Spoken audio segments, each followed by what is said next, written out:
Dengar jelas ya? Oke, siap. Buat teman-teman yang ada di Facebook juga bisa ikut join bareng di Facebook Price Action Warrior. Oke, eh ya selamat pagi. Ya ini dadakan karena saya lagi nyobain nih live di Facebook juga live di YouTube secara berbarengan ternyata bisa ya. Oke, nah teman-teman kalau kita lihat dari pagi atau dari malam ya, nanti malam itu ada news kalau nggak salah saya ya. Oke, kita lihat di Facebook ya. Sorry, kita lihat di Forex Factory. Ini jam 19.30 atau jam setengah 8 malam ya, waktu Indonesia Barat. Jadi kita prepare dari sekarang kira-kira kemana arah dari pergerakan di US dollar ya khususnya ya. Ya karena memang pergerakan US dollar ini nanti akan berimbas langsung pada pergerakan yang terjadi dari Euro USD, kemudian GBP USD juga buat teman-teman yang saat ini trade di gold juga pasti akan berimbas langsung pada pair khususnya adalah pair gold ya. Mungkin juga ngaruh ke USD CAD dan USD Yen. Nah, kalau teman-teman kita coba gunakan ya sedikit menggunakan moving average, mungkin teman-teman di sini ada yang menggunakan moving average ya. Nah, kalau kita lihat dari pergerakan yang terjadi dari time frame monthly ini masih kelihatannya masih bullish market ya. Ya, ini masih kelihatan bullish market. Ya, kelihatan banget nih kalau di monthly harganya berada di atas EMA semua ya. Ini saya tambahkan 213490. Teman-teman bisa tambahkan periode yang lain, terserah mau Anda menggunakan EMA 100, EMA 200 atau mungkin simple moving average barangkali. Ya, jadi kalau kita lihat secara keseluruhan ini market lagi bullish di monthly, ya. Nah, tapi jika kita melihat pergerakannya di time frame, ya di time frame daily ya, kalau Anda lihat di time frame daily, kelihatan ya bagaimana market di daily ini trend biasnya masih menunjukkan bearish market, ya. Dimana pergerakan harga yang terjadi di sini membuat ada lower low, lower high. Di sini tidak mampu break ya, tidak mampu break di low-nya, ini kita sebut sebagai higher low. Di sini terjadi lower high dan yang kita lihat saat ini terjadi lower low. Gitu ya. Nah, melihat kondisi saat ini di trend daily khususnya di bias trend daily-nya, maka saya masih melihat ada kemungkinan US dollar masih bearish. Ya saya nggak tahu newsnya nanti apa nanti malam jam setengah 8 malam nanti, tapi yang jelas secara teknikal ini masih menunjukkan adalah bearish market. Ya kalau kita lihat dari sini ini masih bearish market. Nah kalau saya bisa hubungkan sebenarnya titik high di atas ini, Anda bisa lihat ini titik high, kemudian ini titik low, lalu teman bisa lihat ini adalah lower high dan ini adalah lower low. Maka area ini akan jadi sebuah level yang sangat-sangat penting sekali ya, sehingga saya masih berkesimpulan US dollar masih mengalami pelemahan secara teknikal.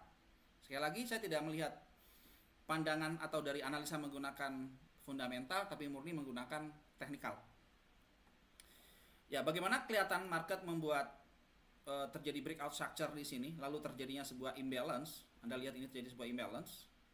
Oke, kemudian kalau teman-teman lihat ini kita menggunakan periode memudahkan saya untuk melihat trennya, maka kira-kira kita akan melihat sini pergerakannya di atas dari EMA 90. Ya. Jadi periodenya dari EMA 90 kelihatan harga tertahan di EMA 90, sehingga saya masih melihat ya secara teknikal US dollar masih mengalami pelemahan. Kita lihat coba di menggunakan weekly. Nah, kalau kita lihat dari time frame weekly, ya kalau kita bisa lihat dari time frame weekly di sini bagaimana juga awalnya mungkin kelihatan di sini ya harga kelihatan naik, ini semua di atas EMA. Anda lihat di sini ini terjadi kenaikan di atas EMA semua. Tapi kemudian begitu naik ke atas tidak mampu untuk break ke atas, kembali turun. Sehingga yang teman-teman bisa lihat sini EMA-nya mulai mengerucut, dan saat ini ya kalau Anda lihat menggunakan ini saat di harga saat ini bagaimana EMA ini saling bertindihan di sini. Ya, di atas di bawah dari EMA semua. Artinya memang apakah nanti jika terjadi penurunan ini bisa terjadi crossing kembali gitu ya, membuat harga di bawah dari EMA-nya kembali gitu? Ya bisa saja gitu ya. Tapi yang jelas saya melihat ini akan jadi penentu apakah nanti beberapa hari ke depan atau minggu ke depan barangkali ini akan terjadi breakout. Jika memang terjadi breakout maka harap berhati-hati teman-teman, karena sudah terjadi perubahan tren. Tetapi selama high ini tidak mampu ditembus, maka ini belum terjadi sebuah tren collapse. Artinya tren bearish masih berlangsung. Ya, jika ini terjadi kenaikan lalu break dari sebuah titik resisten ini, maka jika kita lihat dari pergerakan yang terjadi di monthly tadi, kita melihat bahwa itu menjadi satu konfirmasi yang sah bahwa memang di monthly ini sendiri marketnya dalam keadaan bullish market. Tapi jika kita lihat di daily, ini masih dalam keadaan bearish. Jadi dari yang saya lihat sekarang ini, saya masih memegang daily trend biasnya ya, karena memang belum di break secara signifikan di high-nya. Sekarang kita lihat di time frame H4, juga kita lihat di time frame H1. Jika kita lihat di time frame H1, oke, kita melihat di sini teman-teman bagaimana market membuat high. Ini secara struktur market ya, membuat high, membuat low, lalu membuat higher high, lalu di sini membuat lower low. Jadi dari yang saya lihat di sini, artinya di time frame kecil ini sudah divalidasi. Pergerakannya sudah tervalidasi, artinya di time frame kecil ini sudah mulai seirama dengan pergerakan yang terjadi di daily. Oke, efeknya apa nanti jika memang betul sampai nanti ketika nanti saat sesi Amerika terjadi penurunan, maka yang kita lihat nanti di gold, di euro, di GU barangkali itu akan terjadi penguatan. Maka saya masih melihat bahwa ini menjadi korelasi yang sangat-sangat bisa kita andalkan untuk melihat bagaimana kelanjutan dari pair GBP USD juga pair Euro USD secara khusus ya. Saya tidak menggunakan korelasi ini dengan khususnya USD CAD karena USD-Yen, karena memang secara teknikal memang sedikit berbeda, tapi yang saya lihat ada korelasi negatif antara Euro, GU terhadap mata uang dari US dollar. Oke, maka ketika Anda lihat semacam ini, Anda lihat ini terjadi charge, ini sudah terjadi change of character, lalu terjadi liquidity di situ. Ya, terjadi liquidity grab, ini buy side liquidity. Kemudian ini terjadi inducement. Oke, kalau teman-teman yang sudah paham tentang konsep dari smart money concept, maka kira-kira ini adalah sebuah high yang di taken out. Jadi kalau teman-teman yang sudah mengikuti saya di kelas webinar SMC Mastery, bahwa syarat terjadinya sebuah bearish market, oke, saat terjadi bearish market maka wajib terjadi taken out high di sini. Oke, maka kira-kira pergerakan yang di sini ini akan sama dengan yang Anda lihat pada contoh dari US dollar. Oke, jadi ini adalah liquidity buy set atau kita sebut sebagai liquidity swap di situ. Ya, terjadi liquidity swap. Kemudian di sini ada area maksimum pain level. Ya, area maksimum pain level di sini. High, low, higher high, kemudian lower low. Lalu ini terjadi inducement. Dan yang kita lihat saat ini, ya, ini sudah terjadi taken out high. Maka jika benar ini terjadi penurunan, maka saya ekspektasi ini akan menuju ke area dari area supportnya. Ya, dalam hal ini berada pada area support yang ada di level ini. Maka ini sebenarnya sama. Ya. Jadi dari US dollar kita melihat ada potensi yang cukup besar, terjadi pelemahan dari teknikal. Gitu ya. Oke, ini cukup bisa menggambarkan buat saya secara pribadi untuk melihat pergerakan US dollar seperti apa secara teknikalnya. Tetapi satu hal, apakah ini bisa gagal? Oke, pertanyaannya apakah ini bisa gagal dan terjadi spike kembali?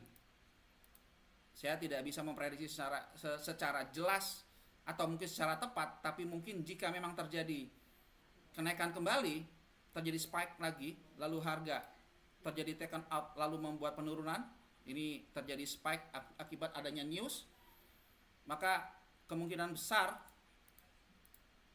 zona ini akan bisa menahan harga karena ini adalah area supply. Oke. Jadi yang saat ini Anda lihat tertahan di sini adalah karena tertahan pada support become resistennya. Tapi sekali lagi, apakah itu bisa terjadi liquidity sekali lagi mengejar ke area supply-nya? Sangat-sangat bisa terjadi. Ya. Jadi antisipasi jika skenario yang saya plan ini gagal, ya, jika terjadi skenario plan saya ini gagal, maka kemungkinan besar harga akan terjadi spike kembali di 102.900. Tapi jika tidak terjadi demikian dan teknikalnya secara mulus bergerak sesuai dengan arah yang ditunjukkan dari terjadinya change of character lalu terjadi inducement taken out high-nya, maka saya bisa memperkirakan ini menjadi titik target terdekatnya, ya. Dan kita lihat ini sudah terjadi sebuah compression. Oke, terjadi compression, maka ada potensi cukup besar ini harga kembali turun. Oke, sekarang mari kita lihat contoh di pair yang lain. Kita ambil contoh di Euro USD. Oke, kita lihat di Euro USD, saya ambil penggunaan acuan dari time frame monthly. Kita menggunakan time frame weekly. Kalau teman-teman lihat pergerakan yang terjadi di time frame weekly, maka ini market membuat higher high, higher low, higher high, higher low, higher high, higher low, higher high. Oke, dan kita lihat di time frame weekly dengan alat bantu sederhana menggunakan EMA, 3 periode EMA 21, 34, 90, saat ini harga di atas EMA-nya. Ya, kemarin ada yang nanya ke saya, Pak, gimana cara mudah untuk analisa? Ini saya contohkan, saya menggunakan 3 periode untuk melihat apakah kecenderungan harganya atau trend bias-nya akan seperti apa. Jadi, jika kita melihat dari weekly, maka masih ada kecenderungan ini masih bullish market. Selama tidak break, ya, selama tidak break titik support di level ini, ya, titik support di 1.0512, maka ini masih menunjukkan bullish market dan tidak ada alasan buat saya untuk trennya berubah. Ya, jadi dari Euro USD di time frame weekly kita melihat ini masih dalam keadaan bullish market.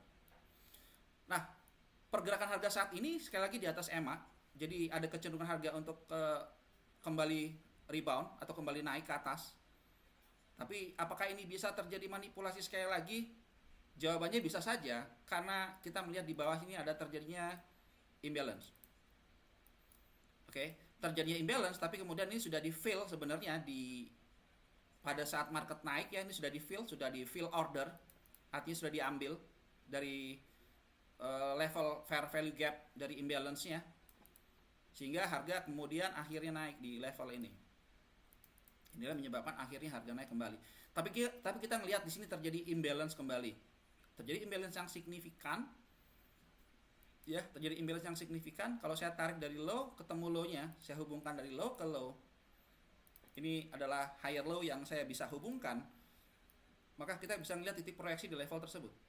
Tapi jika saya gunakan agresif, maka sebenarnya saya bisa gunakan ini sebagai sebuah level harga. Oke, ini sebagai sebuah level harga, saya tandain di situ. Oke. Nah, ini seolah-olah seperti terjadi break dari trend line, tapi menurut saya belum terjadi breakout trend line. Kenapa? Karena ada imbalance di level ini. Sehingga kita bisa lihat ini sebagai area imbalance-nya. Sebagai area imbalance, harga tertahan di EMA 90 dan saat ini harga bermain-main di level tersebut. Oke. Minggu kemarin saya melakukan posisi buy di level ini. Saya melakukan posisi buy yang pertama, saya ada 2 posisi kemarin di minggu kemarin. Pertama saya ambil posisi buy-nya itu di level ini saat harga berada pada level ini saya buy, kemarin ya saya buy di level ini, dan akhirnya naik dan saya keluar di level ini. Ya, kenapa? Karena memang ini berada pada level yang terbaik. Nah, gimana skenario selanjutnya dari Euro USD? Oke, kalau kita lihat dari Euro USD, ini sudah terjadi change of character, membuat low, membuat high, membuat lower low, membuat higher high, dan ini adalah respon harganya. Dan kita melihat sekarang harga naik. Oke, buat teman-teman yang ketinggalan momen nge-buy di sini, maka saya menganjurkan teman-teman untuk menunggu. Jangan langsung masuk di level ini karena bukan merupakan sebuah level harga terbaik, tapi jika teman-teman memaksa untuk masuk, maka mungkin Anda bisa pertimbangkan SL teman-teman tuh di bawah sini. Tapi jika terjadi kegagalan, jika ini terjadi kegagalan, skenario ini gagal, maka teman-teman bisa gunakan alternatif, yaitu di zona demand di level ini untuk menunggu sekali lagi. Apakah dia akan terjadi sekali lagi membuat low lagi dan ini terjadi semacam diamond, Jadi diamond itu polanya semacam ini, membuat low lalu terjadi low yang lebih rendah lalu akhirnya harga naik.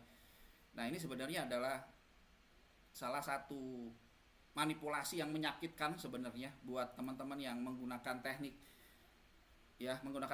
khususnya smart money concept, menggunakan change of character, maka ini akan jadi manipulasi sekali lagi.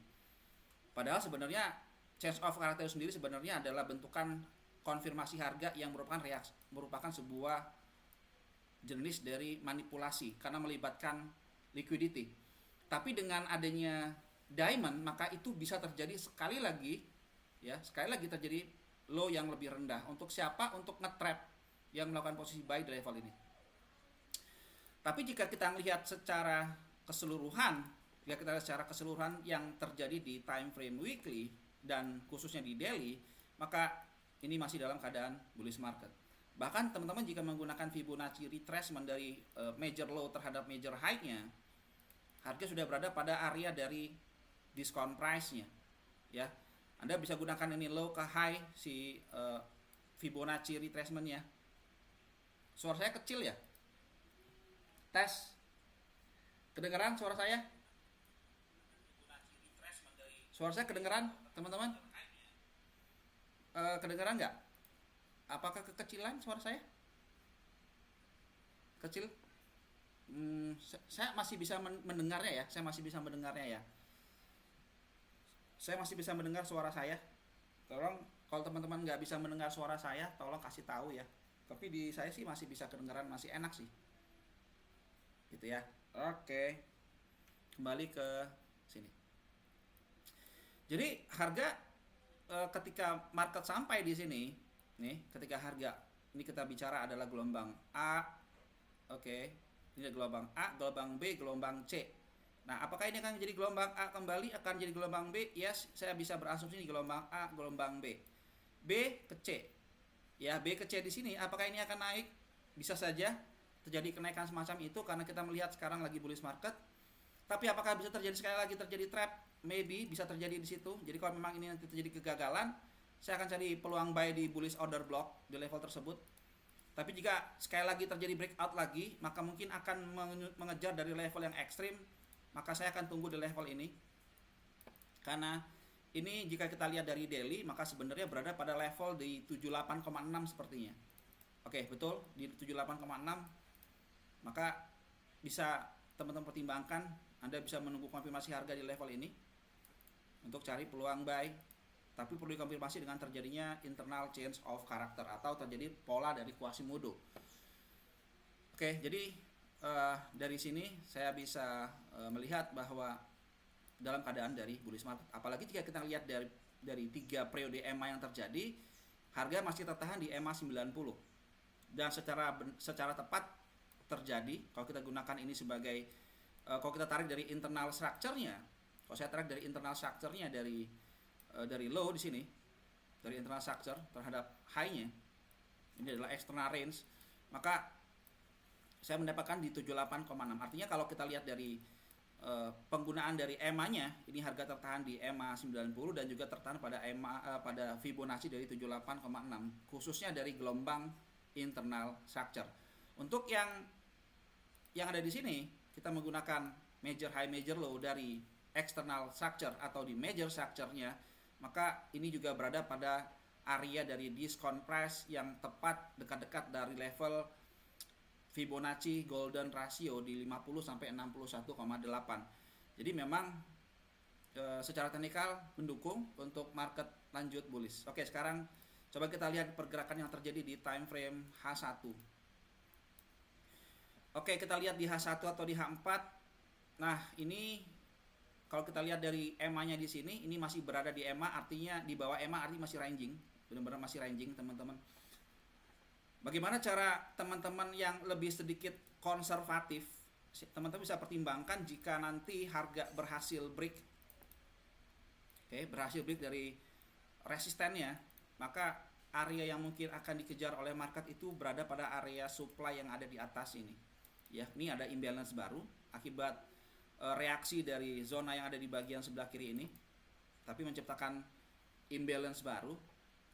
Maka ketika nanti terjadi semacam ini, anggap terjadi kenaikan bullish market semacam ini kemungkinan si EMA-nya akan terjadi crossing, tiga yang crossing berbarengan di situ, lalu terjadi momentum, maka kita bisa ambil peluang untuk melakukan posisi buy dengan ekspektasi harga sampai di sini.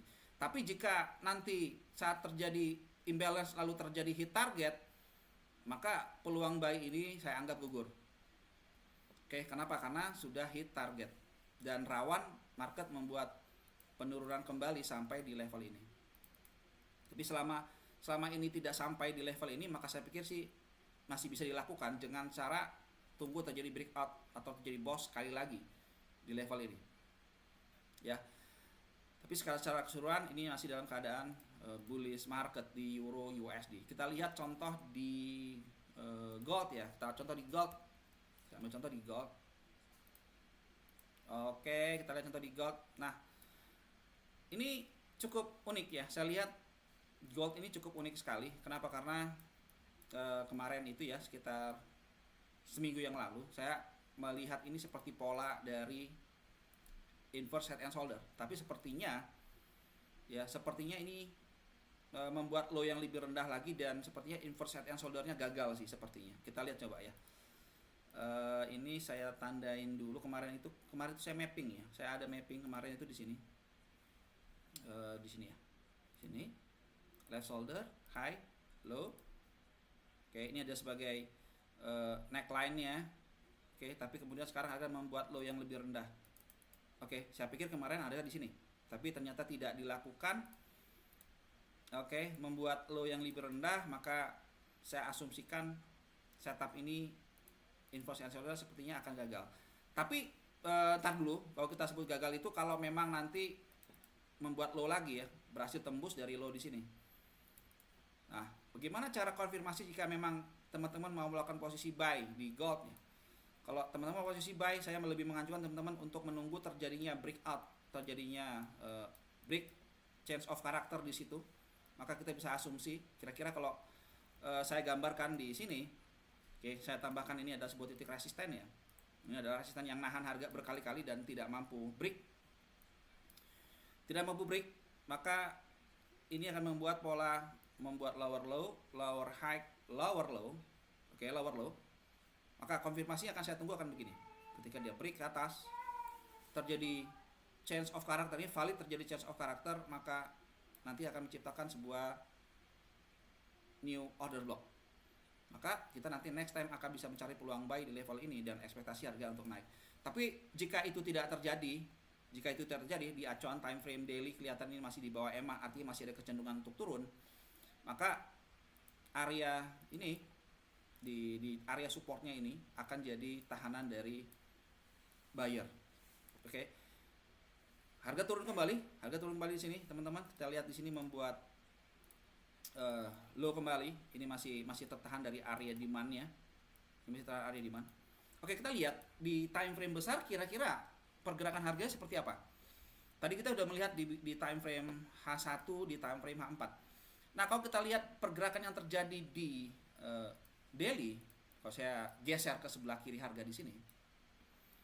Kita lihat di level ini adalah bullish market. ini gelombang impulse, membuat low, membuat high, membuat deep retracement. Ya, membuat deep retracement. Saya tarik ini sebagai sebuah breakout structure, di situ. Breakout structure. Kemudian ini adalah titik low, titik high. Saya bisa gunakan Fibonacci retracement ini dari low ke high. Saya ambil titik low terendahnya di sini. Oke, saya ambil low terendahnya. Maka saat market harga tertahan di sini, kita melihat harga tertahan pada area dari maksimum pin level. Inilah yang akhirnya membuat harga tertahan. Nah, jika kita lihat dari sini, maka teman-teman bisa lihat bahwa ini gelombang A, ini adalah gelombang B, dan ini adalah gelombang C. Ya, gelombang A, gelombang B, gelombang C. Apakah ini akan jadi gelombang berikutnya jadi gelombang D? Bisa iya, atau mungkin bisa turun kembali. Itu sangat mungkin banget. Oke, seandainya zona ini tidak mampu ditembus oleh harga, dan ini artinya tidak terkonfirmasi bullish market ya. Karena apa? Karena tidak mampu break dari level yang sangat penting ini. Ya, tidak mampu break level yang sangat penting ini. Dalam hal ini adalah key level. Ini adalah key level yang sepertinya tidak mampu menahan harga. Ya. Kalau ini tidak mampu ditembus, maka mungkin saja harga bisa turun kembali sampai ke level ini. Oke, jadi antisipasi terjadi deep retracement. Ya, ini kalau kita lihat dari sini kan harga tertahan di 61,8. Tapi apakah bisa terjadi harga sampai di sini? Ya, bisa banget. Tapi kita lihat bahwa ini adalah major low-nya, ya, major low terendah harga, di mana ini adalah sumber terjadinya breakout structure. Area ini sangat penting menurut saya, sangat-sangat penting banget, yang jadi level sangat penting menurut saya dalam kelangsungan dari bullish marketnya. Kalau kita lihat dari daily dan weekly, ini semua masih menunjukkan bullish market. Oke, tapi kalau kita lihat dari daily, ini sudah terjadi crossing. Di atas ini sudah terjadi crossing. Oke, artinya ada pelemahan dari sisi buyer dan didominasi oleh terjadinya seller. Oke. Tapi kita melihat ini adalah titik support yang masih valid, yang belum di breakout. Oke, titik support yang belum di breakout, maka kita belum melihat ini bearish market, karena ini adalah titik higher low, higher high, higher low. Ini belum terjadi higher high, tapi kita lihat market sudah membuat gelombang semacam ini, gelombang higher low, lower low, higher high. Oke, membuat higher high di situ. Nah, di sini harganya kembali turun kembali. Nah, di sini kita sudah lihat sudah terjadi breakout dari sebuah resisten. Oke. Tapi kenapa harga turun? Kan gitu pertanyaannya. Tapi kenapa harga turun? Karena memang ini tertahan pada range dari external range-nya. Karena di external range, dan akhirnya membuat harga kembali turun kembali. Sehingga kita bisa melihat sekarang harga masih tertahan dari area demand-nya. Oke, kalau kita gunakan Fibonacci retracement, Anda tarik dari Fibonacci retracement dari low ke high-nya, kita berada pada level yang mungkin menjadi level pentingnya, yaitu di 78,6. Yes, 78,6 di level ini. Oke. Tapi menurut saya untuk nge-buy terlalu riskan kalau Anda nge-buy di sini, tapi teman-teman tunggu sekali lagi, yang tadi saya bilang, tunggu sekali lagi terjadi breakout dari supply-nya dengan terjadinya taken out, terjadi change of character kembali. Nanti Anda bisa di-tag di time frame M15. Kalau Anda lihat di acuan daily kira-kira semacam ini, terbentuknya internal choice di acuan yang sama. Tapi kita sebenarnya bisa di-tag di time frame H1, di time frame M30 agar SL jadi lebih kecil. Tapi jika kita ngelihat secara jelas pergerakan harganya, maka itu bisa di mapping menggunakan acuan daily atau H4. Saya biasanya menggunakan acuan daily atau H4 untuk melihat real pergerakan harganya. Enak kalau kita menggunakan, menurut saya enak menggunakan H4 juga menggunakan daily. Oke. Jadi ini adalah US dollar. Ya, ini adalah US dollar. Jadi kita melihat bahwa masih wait and see ya. Saya belum melihat apapun di sini. Saya belum melakukan apapun di sini. Oke. Oke, kita coba lihat sekali lagi menggunakan weekly. Oke, kalau kita menggunakan weekly ya. Kalau kita menggunakan weekly, ini berada di atas EMA 2134, tapi kemudian ini adalah EMA 90. Bagaimana kita melihatnya ada drop base rally. ya, terjadi drop base rally menciptakan area demand baru di sini. Ini yang tadi saya bilang teman-teman, ini yang tadi kita gunakan gambaran yang tadi saya bilang bahwa ini adalah level pentingnya. Ini level pentingnya. Jadi level ini menurut saya sangat-sangat penting banget sih. Menurut saya sangat-sangat penting banget, yang akan jadi level penting jika teman-teman mencari peluang buy, maka ini adalah level terbaik menurut saya. Tapi apakah bisa sejauh itu? Apakah bisa sejauh itu? Itu perlu dikonfirmasi sekali lagi nantinya, apakah dia mampu break dari level ini atau tidak. Atau bahkan barangkali jika terjadi kenaikan kembali dari sini, jika memang terjadi kenaikan, ya saya nggak perlu nunggu di bawah sini lagi. Karena kita bisa berasumsi ini adalah menjadi higher low. Oke, akan menjadi higher low.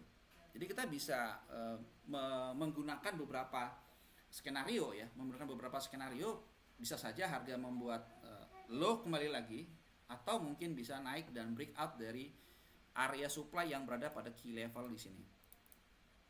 Ya, jadi level ini menurut saya sangat-sangat penting sih. Gitu ya. Oke.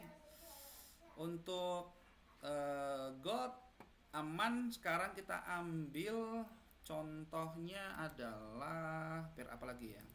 Kita ambil contoh USD-Yen. Oke, kita ambil contoh USD-Yen ya. Kita ambil contoh USD-Yen. Oke. Kita lihat di sini, kalau Anda menggunakan pair USD-Yen, ini luar biasa sih ya. Ini kalau udah naik aja gitu. Ini biasanya memang pair yang kalau udah kenceng banget. Kalau udah turun dalam, dia akan dalam banget. Jadi buat teman-teman yang trade di yen itu tetap jaga MM, karena saat ini juga range dari yen ini sangat besar sekali ya. Oke, kita lihat contoh di sini, teman-teman.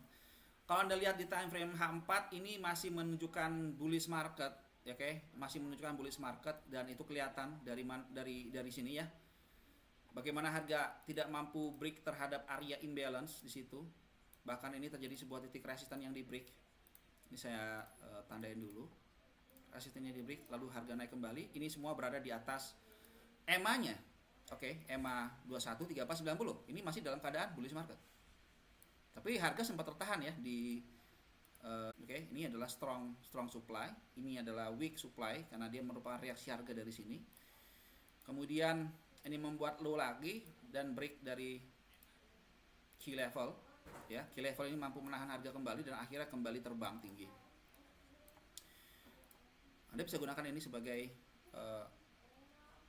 tarikan dari trend line untuk mengukur apakah ini adalah bullish market. Yes, ini bullish market. Kalau Anda gunakan ini sebagai tarikan yang Anda bisa gunakan di sini, yes, ini juga bisa, dimana ini juga membuat bullish market. So, buat kita melihat di sini, saya tidak melihat ada alasan yang logik untuk melakukan posisi sell. Only buy. Oke, only buy di USD Yen. Oke, only buy sampai USD Yen sampai menuju ke level ini. Sampai menuju ke sini, sampai ke weak supply. Ya, sampai menuju ke weak supply. Apakah zona ini menciptakan sebuah zona baru? Yes, ini adalah zona baru dan mungkin ada yang menganggap sebagai area bearish order block, tapi menurut saya kurang tepat ini sebagai bearish order block karena bukan berada pada sebuah tempat yang tepat dari market structure-nya. Dalam hal ini adalah market structure lagi bullish market, maka jika teman-teman melakukan posisi sell di sini juga ini akan jadi masalah. So, dibandingkan teman melakukan sell di sini, maka saya lebih menganjurkan ya mungkin ya untuk tunggu di ya di atas lagi ya, mungkin di area sini barangkali, karena ini sudah diambil dari area supply yang terjadi di past history di masa lalunya. Maybe dia akan naik kembali ke atas, who knows. Ini di harga kita coba tandain ya, ini di 150 611. Di level ini saya sudah nggak melihat ada lagi area supply lagi, karena ini sepertinya sudah compression ya, sudah habis, sudah nggak ada lagi di sini. Maka yang menurut saya yang paling strong itu di 150.587. Jadi ini sangat bagus banget. Yang ini udah habis. Ini adalah benteng terakhir dari seller, yang nahan harga, dan itu sudah terjadi ya, sudah terjadi. Harga ditahan pada 30 Juni. Kita melihat terjadi drop yang signifikan yang diikuti dengan penurunan yang cukup tajam juga di pair-pair yen yang lain ya. Tapi kemudian akhirnya harga kembali naik. Oke. Nah, kenaikan harga di sini kalau kita menggunakan acuan dari daily, maka Anda bisa gunakan Fibonacci retracement dari low ke high, maka kita bisa melihat ini terjadi sebuah tahanan buyer di mana ini kena di Fibonacci 50. Ya, ini udah masuk dalam titik dari equilibrium atau sudah masuk wilayah dari discount price yang membuat akhirnya harga naik kembali. Oke, jadi yang kita melihat saat ini adalah harga saat ini berada pada weak supply. Apakah weak supply ini akan mampu menahan harga kembali? Pertanyaannya. Nah, kita perlu konfirmasi sekali lagi ya. Kita perlu konfirmasi sekali lagi karena ini mengandung mata uang US dollar, maka bisa saja ini akan berimbas juga pergerakan dari US dollar tadi terhadap yen. Atau barangkali jika US dollar menguat, ini akan jadi trigger harga untuk kembali breakout. Tapi antisipasi in case skenario jika tidak terjadi breakout. Lalu market terjadi sideways di sini, sideways, terjadi liquidity, lalu terjadi break semacam ini. Nah, kalau ini terjadi kembali, maka kita menunggu untuk terjadinya inducement sekali lagi, jadi inducement. Jadi minor boss terjadi inducement di sini, maka ini akan menjadi sebuah bearish order block yang baru. Dan kita bisa ambil peluang sell di level tersebut. Tapi selama itu tidak terjadi dan memang belum terjadi, bahkan kita ngelihat di secara objektif ini benar-benar masih dalam keadaan strong bullish market, maka saat ini tidak ada alasan untuk kita melakukan posisi sell di USD yen. Oke, PA, apa pertanyaannya ya? PA dan SMC apakah perbedaan dan kesamaannya? Persamaannya kalau menggunakan PA itu macam-macam ya. PA itu ada yang menggunakan candlestick pattern ya. Ada yang menggunakan candlestick pattern sebagai PA, tapi buat saya kalau saya menggunakan SND price action, saya menggunakan pendekatan perubahan market structure, terjadinya engulf atau terjadinya taken out. Itu kalau di SND PA. Nah, di SMC sama. Bedanya apa? Bedanya kalau di pertanyaan ya, kalau kita di SMC ya itu disebut sebagai change of character. Sedangkan di SNDPE disebut sebagai internal change of character, semacam itu. Suara saya kecilan ya? Kekecilan ya suara saya ya? Masih kecilkah, teman-teman? Masih kecilkah suara saya? Mohon maaf ya, headset saya lagi rusak nih, jadi saya pakai yang mic wireless nih. Apakah metode SMC penekannya di liquidity hunt? Yes, betul, karena memang inti dari smart money concept itu adalah liquidity grab atau liquidity hunt-nya. Ya, itu yang pertama. Yang kedua adalah market structure. Tapi market structure-nya itu melibatkan liquidity.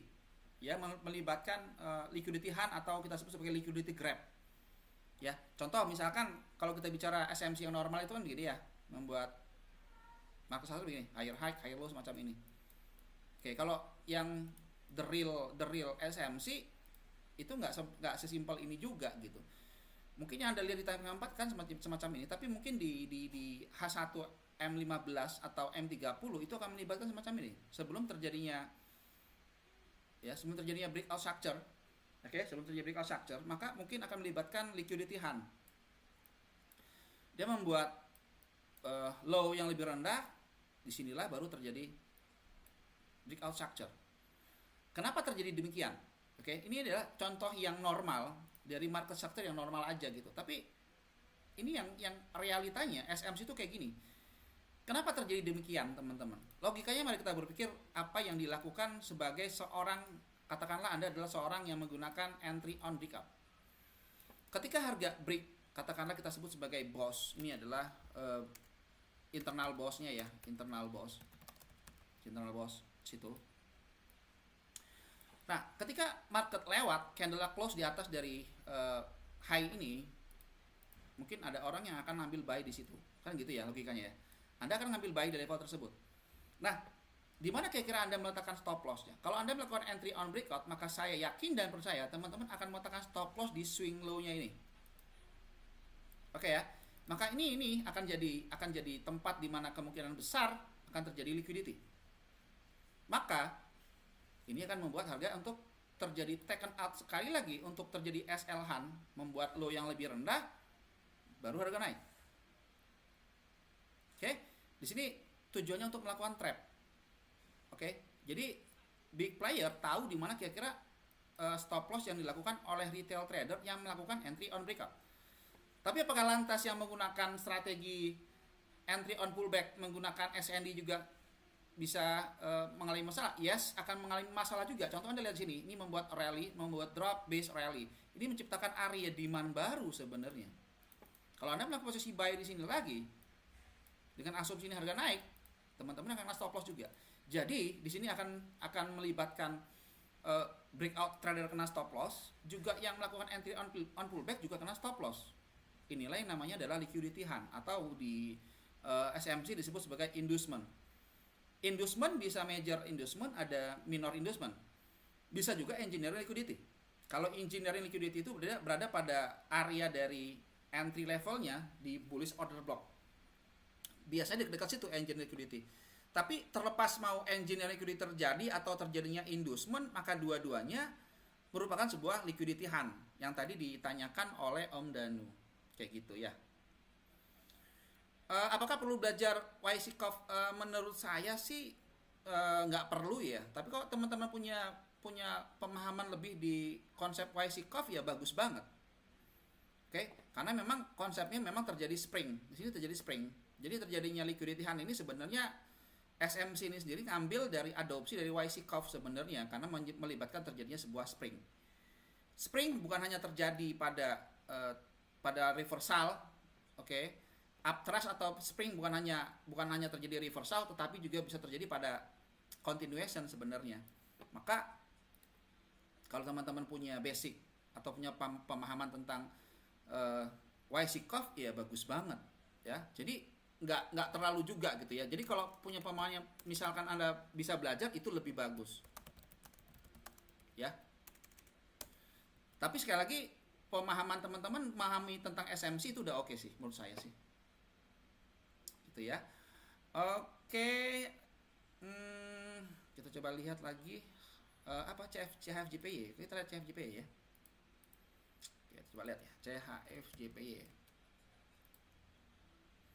Oh, saya nggak melihat ini biris ya. Saya sama sekali nggak ngelihat ini biris loh. Jadi hati-hati ya. Tadi siapa tadi? Om perampok bandar nama siapa Om? Saya nggak enak ngomongnya. Oke. Jadi masih bullish ya Om ya. Jadi hati-hati ya. CFJPY itu saya nggak melihat adanya biris sih. Masih bullish sih kayak gitu. Oke, saya belum sapa teman-teman yang di FB. Mungkin ada yang oke. Siap. Oke. Untuk pagi ini saya pikir cukup sekian ya buat teman-teman yang sudah hadir. Terima kasih buat teman-teman yang sudah hadir hari ini. Ini hanya merupakan pertemuan awal, dan next kedepannya insya Allah saya akan semakin rutin untuk bisa live di YouTube, di Facebook, mungkin barangkali di TikTok gitu ya. Siapa tahu juga nyoba di Instagram juga oke sih. Oke, terima kasih buat teman-teman yang sudah mengikuti saya dari awal. Thank you semua. Assalamualaikum warahmatullahi wabarakatuh. Thank you semua ya. Thank you, bye. Thank you.